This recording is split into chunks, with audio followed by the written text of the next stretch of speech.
Bem-vindos a mais uma aula de História. Hoje nossa aula vai falar sobre a formação das monarquias nacionais. O território que as minhas monarquias nacionais aconteceram foi o território europeu, que é esse território aqui. E vamos lembrar uma coisa, esse território ele não era desse jeito, ele não começou dessa forma. Os territórios que nós falaremos hoje é esse território bem aqui, ó.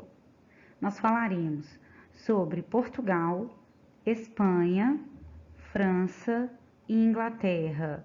Mas no começo eles não tinham esses nomes e eles também não eram dessa forma. Então vamos conhecer na aula de hoje como eles começaram, como eles se formaram e como que foi a história deles. No século XI, Dom Henrique, um cavaleiro que auxiliou na retomada do reino de Leão e de Castela, recebeu como pagamentos pelos serviços dele na guerra terras que formavam uma propriedade conhecida como Condato Portucalense. Mas em 1139, formou-se o Reino de Portugal, quando o filho de Dom Henrique, o Afonso Henriques, declarou que o Reino de Portugal agora seria independente tanto do Reino de Castela quanto do Reino de Leão. As lutas pela Reconquista, lembra que era para tirar os mouros do território ibérico? Então, essas lutas vão continuar. E quando essas lutas continuam, o Reino de Portugal, ela pega um território, pega uma região que chama Algarve. E aí, os monarcas, eles se fortalecem, o exército português se fortalece. Em 1383, a dinastia fundada por Dom Henrique de Borgonha, ela vai acabar, ela vai extinguir. E o trono português, ele vai ficar vazio. A nobreza, na grande maioria, aliada lá do Dom Fernando, que é o rei de Castela, que tinha dado o território para o Dom Henrique, vai querer que ele fique lá no reino português, no reino de Portugal. Só que vai acabar que não vai ser ele que vai ficar no reino de Portugal. Esse episódio vai ficar conhecido como Revolução de Avis, porque o líder dessa revolução foi o Dom João. E em 1385, o Dom João ele vai assumir o trono português e ele vai passar a se chamar Dom João I e vai consolidar assim a monarquia portuguesa.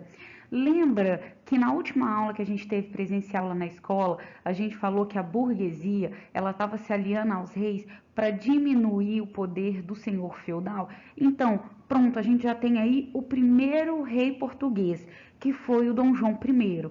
Foi assim que esse rei subiu no poder. Então agora a gente tem a primeira monarquia portuguesa. Agora vamos ver como é que foi as outras?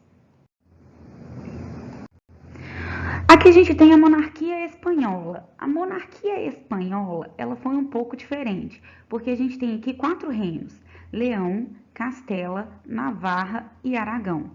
Esses 4 reinos, por mais que eles queiram a guerra da Reconquista, por mais que eles lutem na guerra da Reconquista, que é tirar este território aqui dos mouros, né, que são os muçulmanos que professam outra fé que não seja a fé cristã, eles também lutam entre si. Eles também querem esse território aqui entre si. Só que 2 desses reinos, eles vão se juntar através do casamento, que é Castela e Aragão.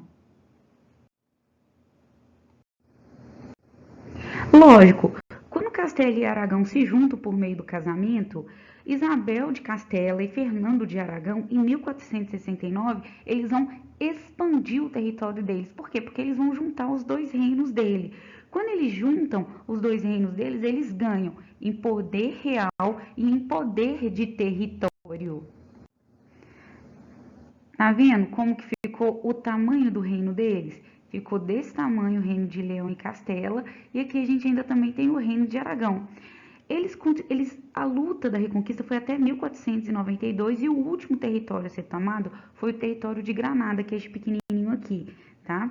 Mas mesmo assim, esse acontecimento foi importante, porque marcou o fim da guerra da Reconquista e definitivamente expulsaram os muçulmanos e também consolidou-se dessa forma o reino da Espanha. Então, a gente tem mais uma monarquia aqui já. A gente já tem a monarquia espanhola, então a gente já tem mais um reinado aqui.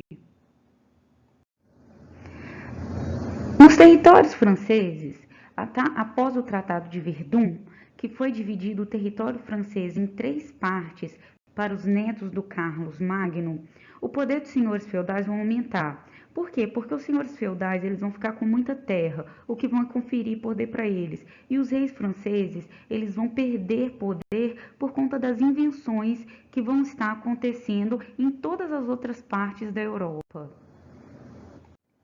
No século X, a dinastia carolíngia ela acabou e o novo rei foi o rei Hugo Capeto. Ele vai ser apoiado pela nobreza feudal e aí vai começar a chamada dinastia capetiana.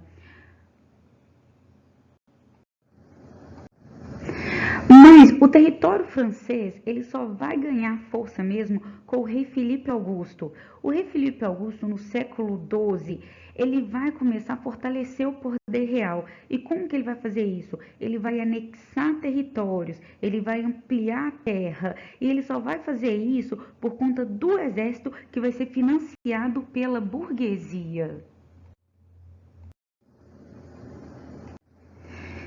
Este era o território antes do Filipe Augusto, quando Filipe Augusto assumiu o trono.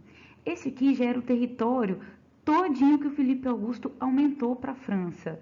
Então, foi essa a importância do Filipe Augusto, ter aumentado o território francês, ter aumentado a força do exército francês. Essa foi a importância do Filipe Augusto. Outro rei francês importante como Filipe Augusto foi o rei Luís IX, que entre outras coisas importantes que ele fez foram as cruzadas. Uma coisa importante também que Luís IX fez foi a cunhagem de uma moeda única e ele também criou os tribunais. Então isso foi muito importante, porque os condenados podiam apelar para o rei neste momento. Aqui a gente tem uma foto, né? A gente tem uma pintura do Luís IX indo para a Sétima Cruzada. E era por conta dessa relação que ele tinha com a igreja, de tentar pegar esses territórios santos para a igreja, que o Luís IX ele acabou sendo canonizado.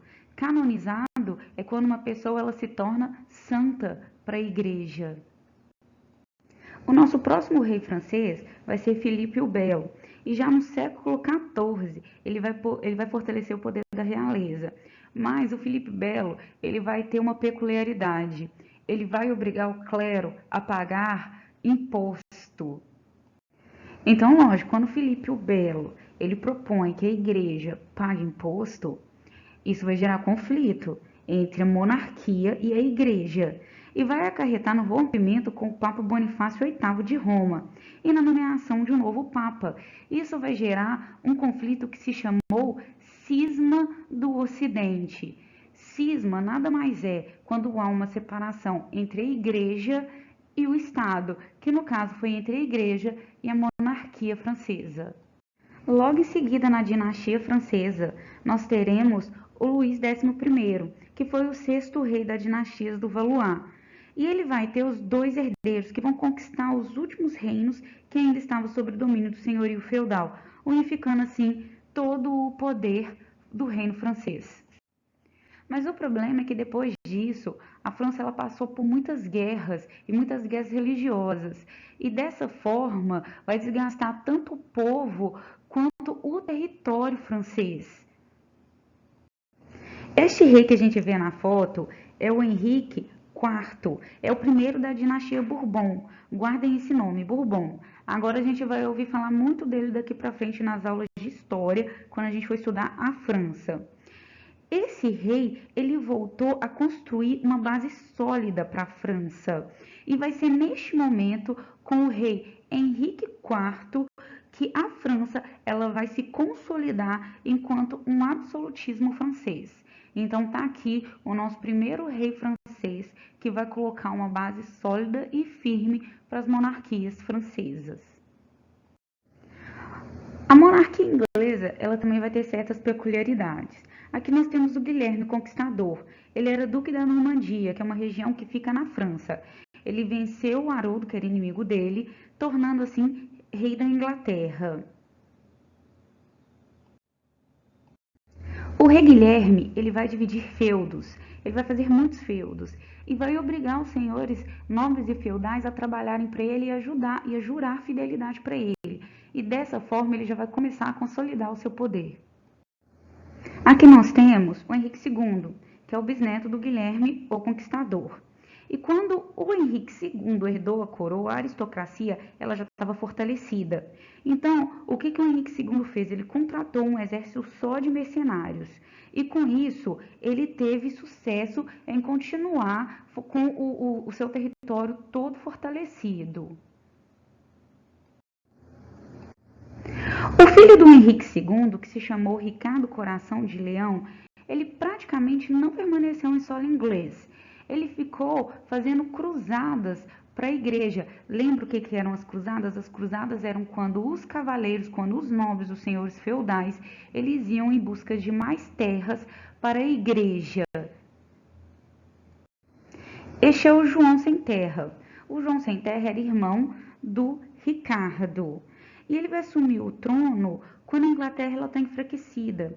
Então, o que vai acontecer? Os nobres vão impor para ele um documento para ele assinar que se chama Magna Carta. Essa Magna Carta, que foi assinada em 1215, é um documento muito importante. Esse documento imposto pela nobreza vai limitar o poder do rei, vai limitar os poderes reais, como, por exemplo, a instituição tributária de impostos sem o prévio consentimento de um conselho de nobres. Então, o rei ele já não vai ter mais tanto poder assim na Inglaterra. Este é o Henrique III. Ele é o filho do rei João Sem Terra. Ele vai ter um problema, porque ele não vai cumprir os acordos estabelecidos na Magna Carta, o que, lógico, não vai agradar muito a nobreza, a aristocracia local. Então, este rei, o Henrique III, ele vai acabar atrás das grades, ele vai acabar preso. E por todo esse contexto que estava acontecendo na Inglaterra, por tudo isso que aconteceu com esses reis, é que surgiu na Inglaterra, em 1265, o parlamento. E embora houvesse os chamados estados em toda a Europa, os parlamentos locais medievais é que deram as bases para a consolidação do parlamento inglês, por exemplo, que existe até hoje. Então, sem mais demoras, vamos fazer os exercícios de aplicação, páginas 195, módulos 11 e 12. Número 1. Na história de Portugal, a consolidação da monarquia ocorreu com a Revolução de Aves. Em que consistia essa revolução? Bom, essa revolução foi quando alguns nobres e o povo, em relação ao desejo da nobreza, queria colocar no trono português, que estava vago por conta das guerras da Reconquista, o Dom Fernando de Castela. Só que quem foi para o trono, na verdade, foi o Dom João, conhecido como Mestre de Aves. E aí, como ele venceu, ele ascendeu ao trono de Portugal em 1385 e ficou conhecido como Dom João I, rei de Portugal. Ok? Primeira resposta respondida, vamos para a número 2. Então, vamos lá para a atividade número 2. Assinale a alternativa correta que completa a frase a seguir. A formação da monarquia espanhola ocorreu por meio da união dos reinos de Aragão e Castela, que se deu, letra A, que se deu em razão do casamento entre Isabel de Castela e Dom João I, mestre de Aves. B, fato que consolidou essa monarquia ampliando os domínios, ainda que os monarcas não tenham conseguido realizar a expulsão dos muçulmanos da Península Ibérica. C, fato que permitiu a ampliação dos domínios e o fortalecimento do poder real, agora concentrado nas mãos de Isabel de Castela e Fernando de Aragão em um único reino. D, o que levou à expulsão dos muçulmanos da Península Ibérica e à reconquista do reino de Algarve.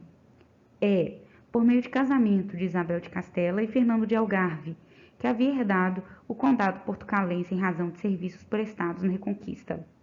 Vamos lá, que letra vocês marcaram? Acertou quem marcou a letra C. Parabéns para quem marcou a letra C. 3. A história da monarquia francesa foi pautada por diversos monarcas distribuídos em uma série de dinastias. Então pense nisso. e responda: por que Filipe Augusto foi considerado um rei importante para a dinastia capetinga? Então vamos lá? O Filipe Augusto foi importante porque representou o início do fortalecimento da centralização do poder na França, por meio de conquistas de território e da formação de poderosos exércitos. Esse processo foi aprimorado e continuado por outros reis franceses. Número 4. Qual a importância da Magna Carta de 1215 para a história da Inglaterra? E qual foi a instituição que se consolidou algumas décadas após esse documento ter sido elaborado? Bom, a Magna Carta foi um documento muito importante porque foi fundamental por impor ao rei, que era na época João Sem Terra, uma limitação formal e significativa de poder.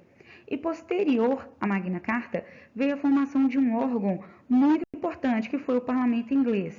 Então, vamos lá para a próxima.